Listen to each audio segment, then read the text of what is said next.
Thanks again to everybody who is joining. And I guess to get started, I just wanted to kind of talk a little bit about, for me right now, how exercise is making me feel. It's helping so much with stress, with anxiety, with tightness and tension in my body. My back has been so tight. I feel like my back and neck is very sensitive to stress, so I'm definitely feeling that tightness, and really using our workouts as a way for my body to kind of let go of all that stuff. So that was just what I kind of wanted to offer you guys at the beginning. And I see your questions. Juliet, I see your question. What is your advice for someone who is just starting out with Ballet Beautiful but finds the exercises too difficult? So in our library, we have a huge number of videos. We have over 300 streaming videos now.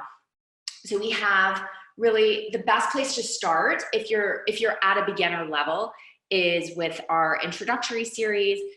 We have a beginning Ballet Beautiful video series. We have an intro series. So I think those are always a really good place to start, and just to go very slowly, to listen to your body, which is hard to do if you, even as a dancer, I feel like you're trained in part to listen, but also in part to ignore. And I think for a lot of females, that's true, that we're just kind of geared to push forward, to push through, to put, a lot of times other people before ourselves. So it can be hard to pull back and actually listen to your body's cues. But when you're starting a new exercise program, especially, it's super important, even just on a daily basis, what I was talking about now, how my body is feeling different right now than maybe it would in a normal time. I feel tighter. I have more anxiety, I feel more stress, and my body's very sensitive to that. So just trying to cue in and listen, taking breaks when you need to, stretching more, getting, making sure that you're hydrated, resting as much as you can. Rest is hard for me because we have 3 kids who never sleep. But doing what I can to rest as much as I can. So, and always with any of this stuff, if you guys have any questions about the workout or the program or how to use it, you can also always email us and reach out to customer service at balletbeautiful.com. I do have a beginner playlist that I've created. So you can email our team and ask them about that. And the next question I see, we have a skincare question. You guys, I'm obsessed with skincare. I don't get facials. I just use a lot of products, and I have a friend that has an amazing company called Good Skin Day. You can follow them on Instagram, and she advises me on a lot of the products that I use. I use a lot of Korean products and a million layers, and I try to wear sunscreen every day. I'm like big on the layers. I use Core Organics, which my friend Miranda Kerr started that company. They have lovely organic products, which are really, really nice. And so for me, I'm just like about layers, a million layers, drinking as much water as I can. I find my diet definitely makes a big difference with my skin. My skin has been kind of breaking out over the last week because I ran out of chocolate at the beginning of the quarantine pretty fast, and I wasn't buying it because every time I went to the grocery store, I was thinking about like milk and produce and meat for the kids. And then anyhow, Easter came along. I had a friend who sent us a bunch of sweets.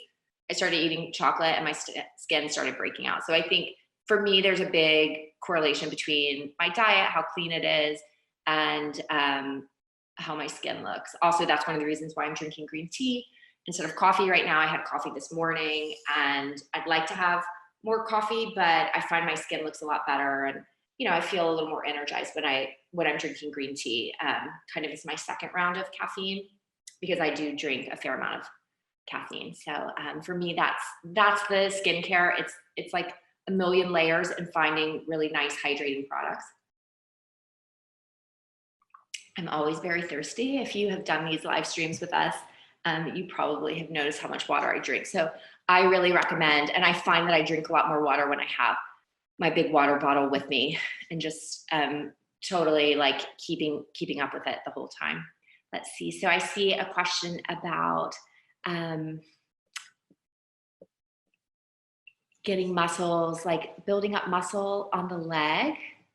So this person says, I tend to overtrain. I was wondering if doing too much BB legs cardio might create bulkiness if movements have the bend and stretch, particularly you mentioned several times during your interviews, to alternate muscle groups. I'm not sure that I totally understand the question, but for me, I think, you know, the Ballet Beautiful program is all about building strength, but elongating the body. So that's something that you see in our program and in our workouts, and I talk about a lot. And I think that that bending and the stretching is one of the things that really sets us apart from a fitness perspective, because dancers are always trying to elongate our lines, and we want to build strength and tone, but not bulk up in the thighs. So I would say for Lorenza, maybe try extra stretching and be really mindful when you're doing the exercises that if you feel like you're feeling the movement in your quadricep, maybe don't do that one for right now. Sometimes when your quads are overdeveloped, it's a very strong muscle and it's a big muscle, and it can take a little while for your body, like your body will sort of default to that and want to use the quads. So sometimes for people that are more athletic, it takes a little while to train the body not to just click in to using the quad. For our standing exercises, make sure that you're really getting that stretch. And I'm going to just pull back so you guys can see my legs and see what I mean. So if I'm doing a plie, I'm bending, and then you want to stretch all the way long. If I'm stopping my stretch here, that's not totally straight. So this is not going to elongate the muscles in the same way. So I would think really, really hard when we do our standing work about getting that bend and the stretch through the knee all the way. So you're not stopping, which like kind of looks straight, but it's not fully stretched. I think that that should make a difference, and you'll also feel the difference in your workout. So part of it is it could be the way that you're moving your muscles, but you can also reach out if you have any questions. Okay, I'm just trying to get through all of this stuff. So let's see. I see some questions about what to eat before your workout, what types of food. For me, my diet is pretty balanced. And I have to say, I'm a pretty lazy breakfast person. If someone prepares me eggs, I will eat them.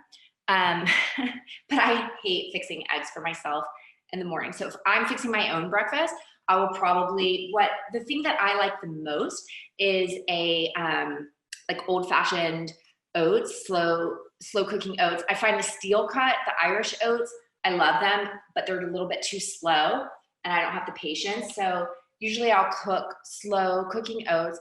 I like them with some nuts on top, preferably like raw walnuts. One of our daughters has a nut allergy, so I never eat nuts anymore because I just try not to keep them in the house.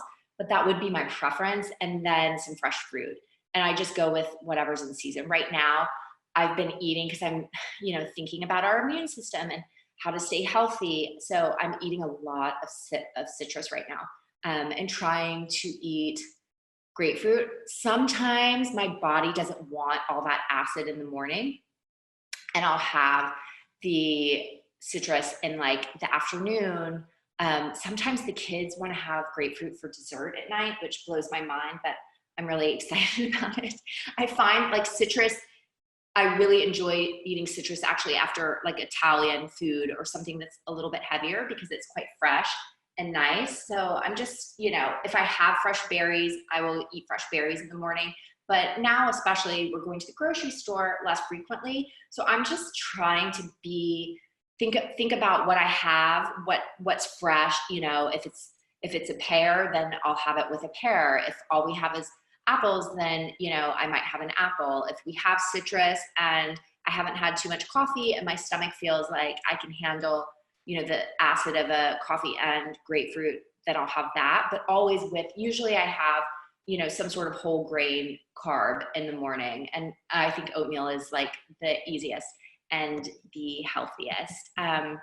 So let's see, someone says, is it best to do BB for 60-minute or 4 15-minute sessions? I think that it's more rewarding to do a longer workout, and it's probably more challenging. I think the results would probably be a little bit deeper, but if you don't have 60 minutes, do the 4 15-minute sessions. And we really say that if you can do a minimum of 3 hours a week, I think that's the sweet spot in terms of our results for the program, of where you start to see the changes, not just see the changes, but where you can maintain them. Maintenance to me, and this is my little hairband. I'm gonna put my hair up before we start the workout. To me, maintenance in a fitness program is so key. And before I really figured out the Ballet Beautiful system, that was the thing that I struggled with the most, was that I felt like I would, you know, I would diet, I would work out like crazy, I was dancing professionally, I would get my body to a place where I felt like I was really happy, I felt good about it, but I could never, the things that it took for me to get there were always too extreme, and I couldn't maintain. So from a diet perspective, and also from a fitness perspective, I want to make sure that I'm thinking of, like, how do I, one, reach a goal, but how do I maintain it? Because if you can't, like, that's, maintenance is basically where you live your life. It's your day to day, and you need to be happy. It needs to be, and it needs to be healthy. And if it's not healthy, you'll never be able to maintain. So I always would prefer to go a little bit slower, but know that I'm working towards a goal, and then that I can kind of be able to stay there. So I say 3 hours a week for maintenance. Right now, if you're home and you have more time, do more. The more you can do, the better. I wouldn't do more than 6 days a week. I end up training quite a lot, especially now we're really busy, which is wonderful. It's such a blessing. I'm so thankful to have all of you guys coming to Ballet Beautiful, training with Ballet Beautiful. It really means a lot. And, you know, this is one reason why I'm doing the live streams, and even with today's Q&A, I wanted to put something together where, you know, where we're connecting a little more deeply as a community. So thank you to all of you guys. Let's see, what else do we have? Do you recommend doing cardio videos first or last during a workout session? That's a great question. I find that sometimes I like to mix it up, because when I love our mat work and our toning so much that when I do get started, I want to go really deep into the mat exercises, and then I don't always get around to cardio. So I think that when you're trying to layer more cardio in, sometimes it's great to start with that. And maybe today we'll do that. Maybe today we can do a little bit more of like an interval style workout, where let's start with ab. I haven't really thought about our workout today yet. Let me know what you guys want to do. But I'm thinking it might be fun to mix it up a little bit, and to start with, let's say, abs, and then we'll go into some plies and a little swan arms, and we can kind of go back and forth. Okay, I see somebody asking about posture. Posture is so important. And right now, right, we're working from home, I'm working from home, and I've been like, I had my computer set up on our bedroom floor for weeks, and then I'm wondering, gosh, why does my back hurt so much? I mean, of course my back is killing me when I'm like typing and working on the floor. So posture is the kind of thing that I think when you're working on it, it's so good for your body. It portrays confidence, strength. It's such a benefit to ballet training. So let's definitely work on our posture today. I love that. When I'm doing the standing work, I'm really always trying to think about, and I'll talk about this in the workout today, but long through the neck, open through the shoulders, building all this strength through your upper back and your rib cage. So I'm just kind of scrolling down. Let's see, we have time for maybe 1 or 2 more questions. So I see a question about workouts for older women who are in good shape but want to add strength and tone. I think that our mat exercises are really great, because they're just so good for someone asking for tea recommendations. So good for putting on muscle. And you also, you know, as we're aging, I think we want to think about, yes, building muscle, maintaining our strength, working on our bone density. So weight bearing exercises like our little dips and side bends, things like that. You know, even when you're using weights, actually maybe switching to like a set of 3-pound weights and doing fewer reps. In a lot of our videos, I'm using 1 to 2 pounds. But when you're really thinking about that tone, and your goals are a little bit different. As we age, our goals are, of course, going to change and shift.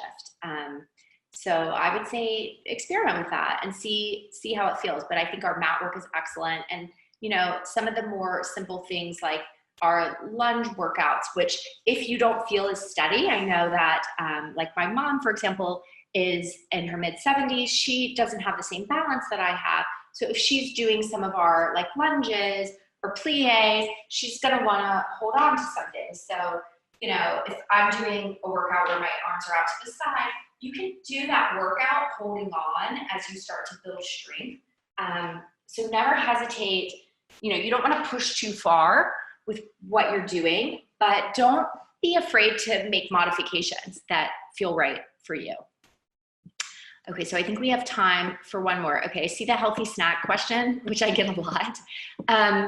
I am hungry all the time. I feel like because I'm exercising a lot, and so I personally always, to feel satisfied, I feel like I need some protein, a little bit of fat, some fiber. For me, snacks that are really satisfying, like maybe I would have some sharp cheddar cheese and a piece of fruit like an apple or a pear. And I usually like something, if I feel like I'm trying to get a little bit tighter, I would probably just leave it at that and maybe have some almonds or some nuts. But like right now, you know, I'm home with the kids. I would have like probably throw in like goldfish or cheese crackers or something that I had on hand. And there's always variations of this stuff. Like you can buy Wassa crisps, which are really like super healthy crackers. There's all different kinds of things that you can kind of layer in. But usually like maybe it's a boiled egg, maybe it's some yogurt with fresh fruit and some nuts. But I'm trying to, when I'm snacking, I feel like I'm the most satisfied and the healthiest if I can layer in a piece of fresh fruit. So I'm getting something fresh, or maybe it's, you know, celery sticks or with peanut butter and grapes or something like that. Or like fresh carrots and hummus, but something fresh. And then a lot of times I'll have crackers as well. I love crackers and all of that stuff. So we're gonna try to save everybody's questions and find a way to get back to these. But I want to go ahead and come down on the mat and get started.